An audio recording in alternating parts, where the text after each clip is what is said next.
Here is a green ink by Tag Kyo Meeglo Iro. Let's jump straight to the end with my opinion on this ink. The paper I'm using here is a Maruman Mnemosyne Notebook. This is always a clean, bright-looking green that generally is consistent in tone despite the pen. The dry, soft, fine, a bit different, of course. This shade's nice and does it consistently, keeping it fun to look at and to use. I was at a loss of a word. It's a fun ink to use. It just is always looking good and puts you in a good mood. I know I like green inks because they shade so well, and this one doesn't let you down, ever. Changing pens on the same page, other than nib width, you can't tell that the pen changed. It's so consistent and predictable. Some might even call it boring and beautiful. For anyone that likes green, this is a must try. Just try not to smile too much while you're using it. The pen for today is a Pelikan M1005. All of the writing samples are done with a Platinum 3776 with a soft fine nib which writes rather dry, a Hero 7035 with a fine nib that writes wet, a Visconti Van Gogh with a medium nib and an average flow, a Lamy Safari with a broad nib that writes average. Now that we know my opinion on this ink, let's see how I got there, starting with the first writing sample done on Clairfontaine.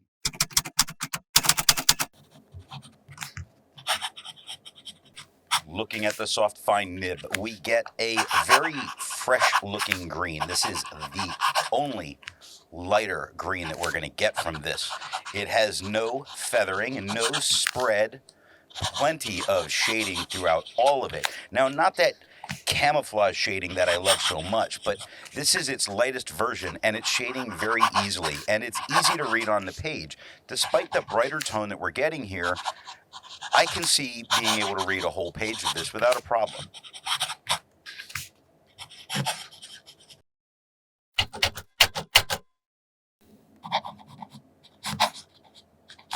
Looking at the wet fine nib, it is quite a bit darker than it was with the soft fine. It does not feather, does not spread. It shades very, very well, almost to the camouflage shading. In any word you choose, and on the top line, starts darker, gets a little lighter, gets darker at the top of the D. If, on the second line, a very short word, mid-tone to dark at the top of the F, light at the bottom of the F. Come on, 3 tones in 2 letters. You can't ask for more than that.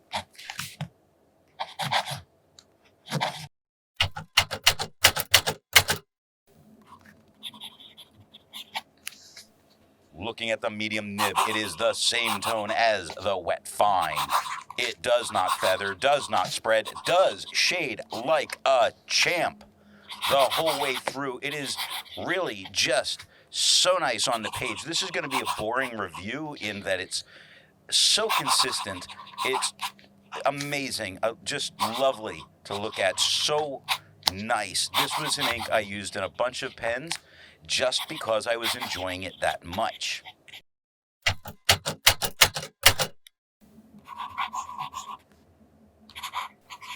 Looking at the broad nib, it is the same tone as the medium, with no feather, with no spread, with great shading, the same as it did with the wet fine, same as with the medium. The tone is the same, absolutely consistent, boring, beautiful, all of those things, all at the same time. I'm gonna need a bottle of this.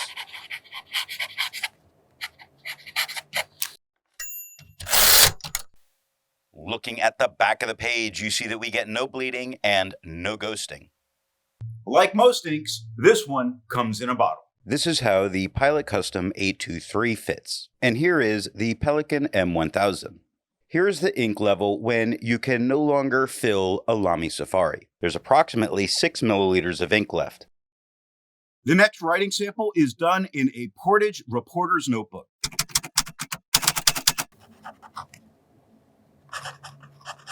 Looking at the soft fine nib, it is the same tone that we had on the Clairfontaine. We get no feathering, we get no spread, we still get shading on the non-fountain pen friendly paper that I consider to be fountain pen friendly because it just does so darn good. It shades well. Look at it, kind, starts dark, gets light, gets dark again, then dark to light to dark. Absolutely stand out nice.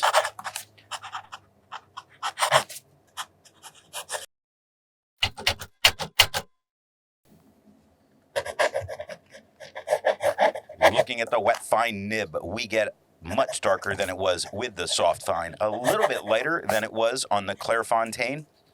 No feathering, no spread, very nice shading throughout it. Not tons. The paper's a little bit more absorbent than the Clairfontaine, which should be a fairly obvious thing. You wouldn't expect as much shading or even shading on this paper, yet it still does it.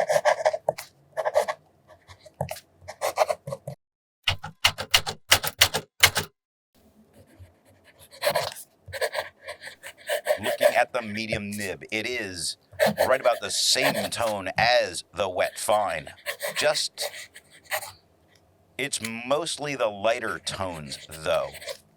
So it appears a little lighter in general than the Clairfontaine, though since it's more of the light tones, it matches the light tones there. Now, we're not getting feathering or spread and almost nothing for shading. There is a little bit. You see it in called in the second L and ED on the third line. You see it in dwarvish on the fourth line. Not tons. It's the paper and not the ink.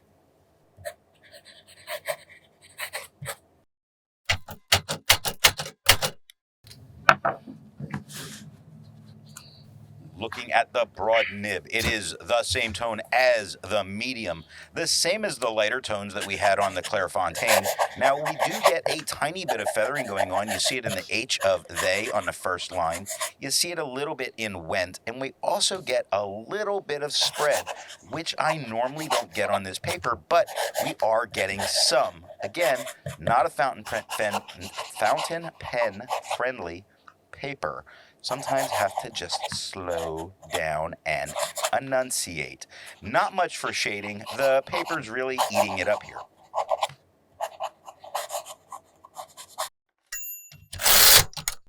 Looking at the back of the page, you see that there is a fair amount of ghosting on a bunch of the nibs. Nothing bled through touching the page underneath, though.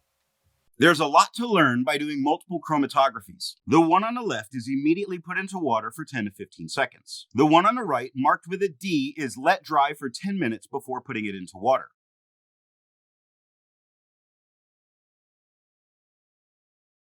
The next writing sample is done on a national brand Steno notebook.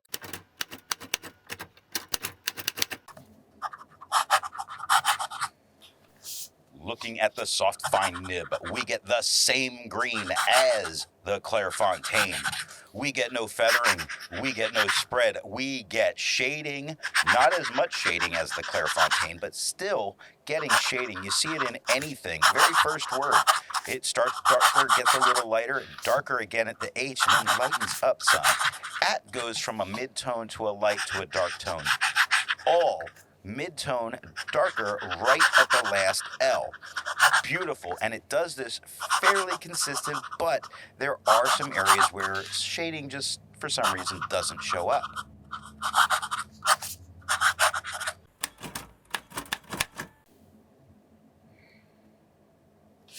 Looking at the wet fine nib, it is darker than it was with the soft fine. The tone is a slight bit lighter than we had on the Clairfontaine. More of the mid-tones that we really got on the Clairfontaine, and that's more of them. Now, no feathering, no spread. It's shading nowhere near as it did on the Clairfontaine. Shouldn't be any kind of a surprise with this paper. I am a little surprised that I didn't get a tone shift from this paper. It would frequently do it, but it hasn't here, showing this is a fairly good ink.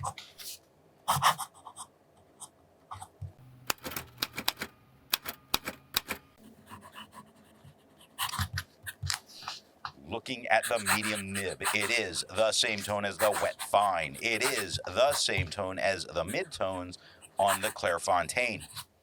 We get no feathering, we get no spread, we get shading, nowhere near as good as it did on the Clairefontaine.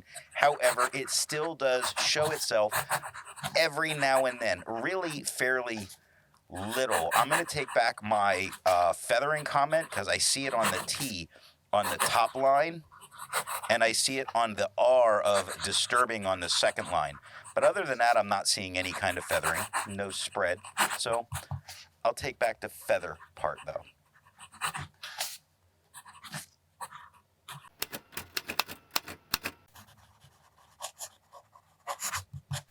Looking at the broad nib, we get the same tone as the medium, the same tone as the midtones from the broad on Clairefontaine.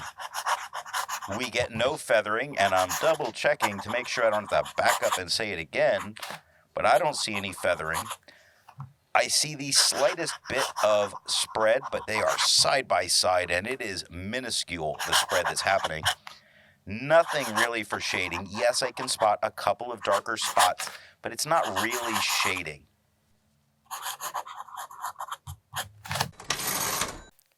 Looking at the back of the page, you see that we have no problem with ghosting and nothing bled through touching the page underneath. Resistance tests are done to see how this ink can be expected to perform on the page, and more importantly, how hard it may be to clean from your pen.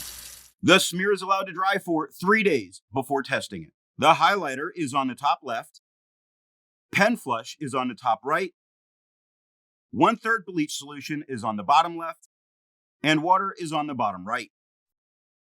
The next writing sample is done in a Rhodia notebook.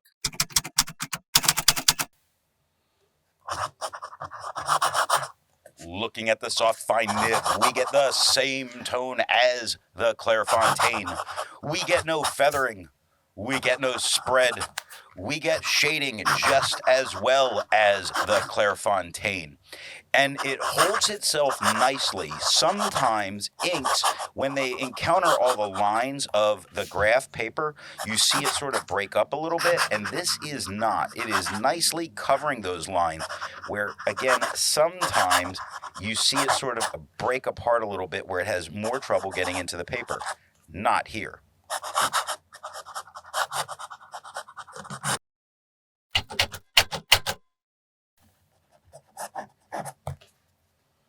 Looking at the wet fine nib, it is darker than it was with the soft fine. It is the same tone as the Clairefontaine. It does not feather, does not spread. It does shade just as well as it did on the Clairefontaine. This becomes one of these writing samples where somebody's going to go, it's the exact same paper. It's not the exact same, but it's pretty close, and the performance is spot on.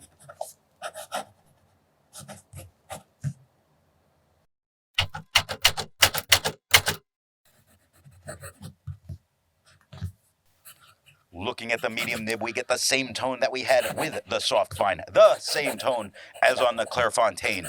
We get no feathering, we get no spread, we do get shading, though the shading is not coming through as strong as it did on the Clairefontaine. It is still shading very well and very consistently. I just think it shades a bit more dramatically on the Clairefontaine than it does here.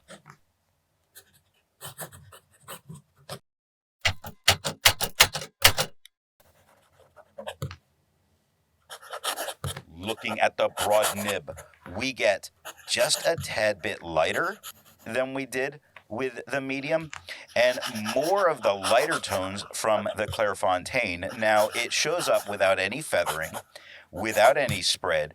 It does shade nowhere near as nice as it did on the Clairefontaine, but it is shading rather nicely. If I wasn't looking at them side by side, I would want more shading here, but I wouldn't be disappointed with it.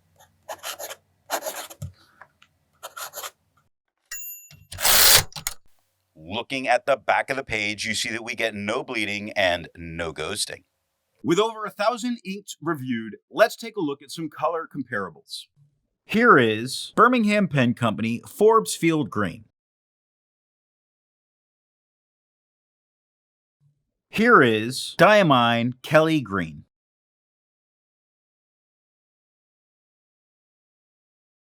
Here is Mont Blanc Irish Green.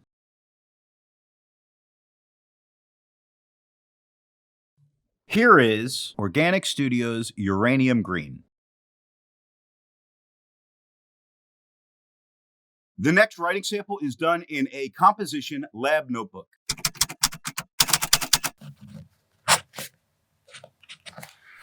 Looking at the soft fine nib, we get the same tone as the Clairfontaine. Not a duller version, the same tone.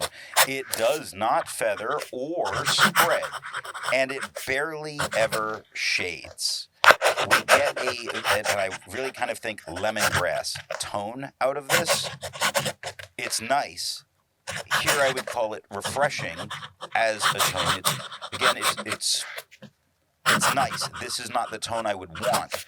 And I don't want a whole page of this tone, although on the Clairfontaine I could see it. Here, it's the paper that makes it just a little bit less, and I don't want to see a whole page with it. It's hard to explain, I think.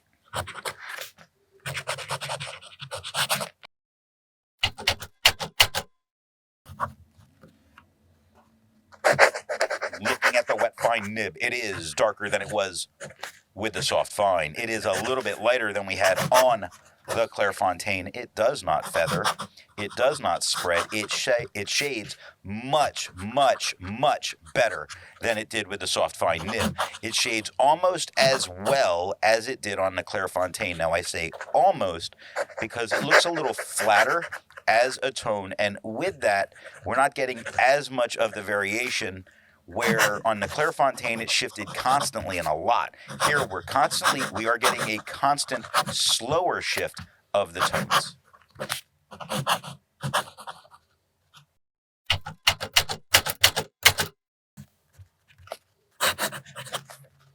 Looking at the medium nib, it is the same tone as the wet fine, a little bit lighter than on the Clairfontaine, with no feathering, with no spread, with not as much shading as we got with the wet fine. I think a wet medium here would really bring out a bunch of that shading.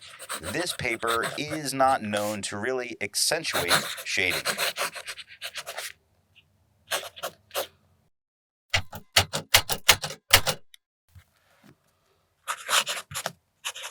Looking at the broad nib, it is a little bit lighter and brighter than it was from the medium nib. It is noticeably lighter than it was on the Clairfontaine. It does not feather, does not spread, barely shades at all. It's almost the same tone that we really got from the soft fine, yet it looks much better from the broad nib than it did from the soft fine nib.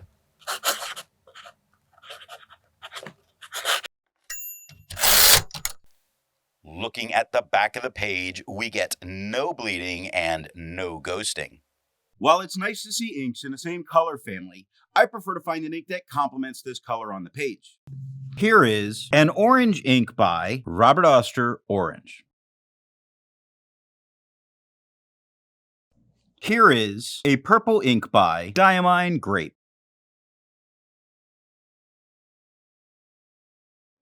Here is a black ink by J.R.R.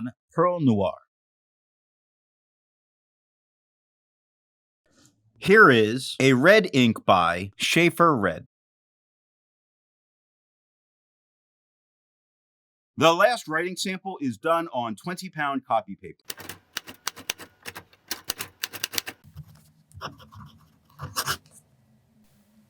Looking at the soft fine nib, it is darker than it was with the Clairfontaine, but not tons darker. Now, it does feather fairly consistently in a lot of areas.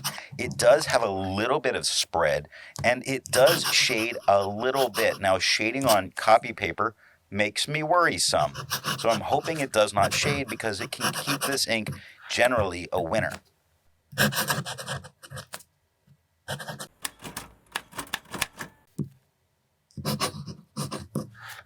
Looking at the wet fine, it is a lot darker than it was from the soft fine.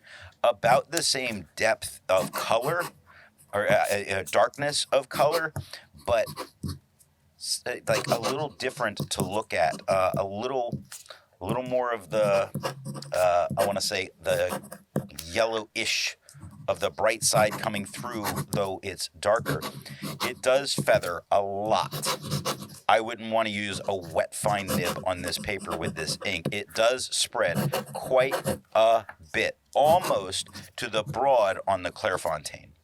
It does not shade, so that's going to be a good thing, hopefully.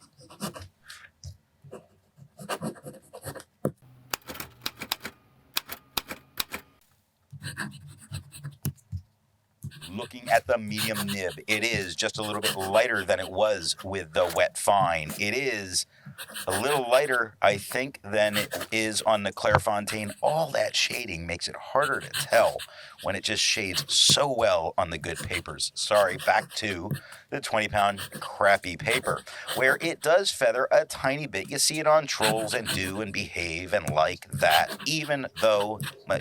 So there's feathering and there's some spread. I don't think the feather or the spread are something that should be deal breakers with this ink. The deal breaker should be that you're not getting anywhere near the beautiful performance that you could get. Oh, and it doesn't shade.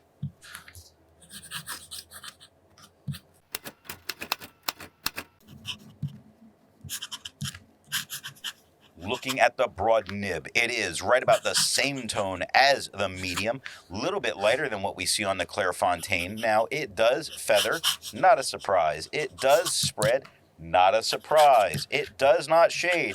What is that you say? Not a surprise? I don't know why. Why would you expect good ink and a good pen to work in the same way on crappy paper? But here it is.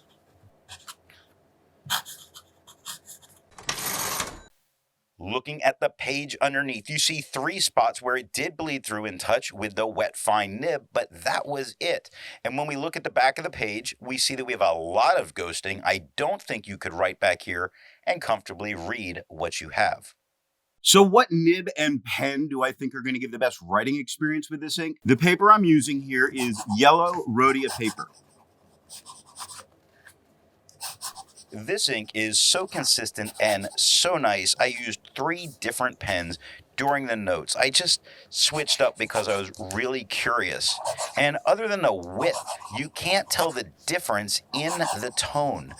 This ink is perfect for your favorite pen, no matter what it is. This is a dealer's choice. I hope you got something out of this video, and thanks for watching.